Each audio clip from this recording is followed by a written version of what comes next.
আছি শিক্ষিত বাপের অশিক্ষিত ছেলে, বউ মরা এতিম মানুষ, বগুড়ার মনু। খবরটি প্রচারিত হচ্ছে আফগানিস্তান থেকে তাজাকিস্তানের মধ্য দিয়ে পাকিস্তানের মির্জাদের কবরস্থান থেকে। প্রথমে সংবাদ শিরোনাম। বঙ্গোপসাগরে মাছের আত্মহত্যা, মুরাদপুরের স্বর্ণের খনি, মশার সাথে বিমানের সংঘর্ষ, উচ্চ ফলনশীল ধান ঝাঁটা 1, নেরি কুকুরের ওপর ইফটিজিংয়ের মামলা, বিনোদন কারল বিদেশে। এখন বিস্তারিত সংবাদ।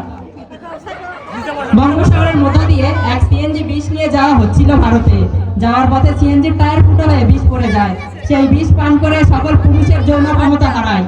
এতে করে সকল মহিলা মাছ আত্মহত্যা করার পদক্ষেপ গ্রহণ করে। শিবগঞ্জের মুরাদপুরের স্বর্ণের খনির সন্ধান পাওয়া গেছে।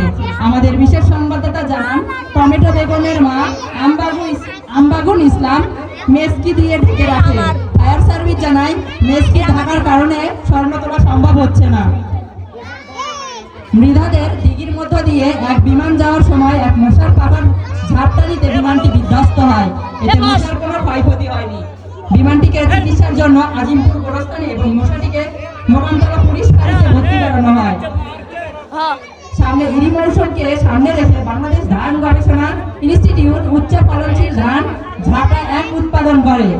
কৃষিবিদ ব্যাকর আলী জানান, এ ধান ঘরের চালের চাষ করা হয়। এতে করে আরো বেশি ফলন পাওয়া যাবে এবং সবাই না খেয়ে মরবে।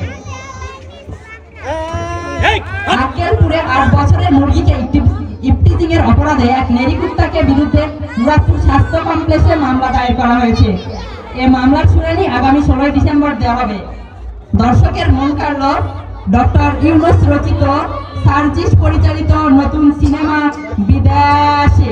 অভিনয়ে শেখ হাসিনা ও মোদি এবং খলনায়িকা হিসেবে খালেদা জিয়া। সকল দর্শকের দেখার আমন্ত্রণ রইল। এই ছিল এখনকার।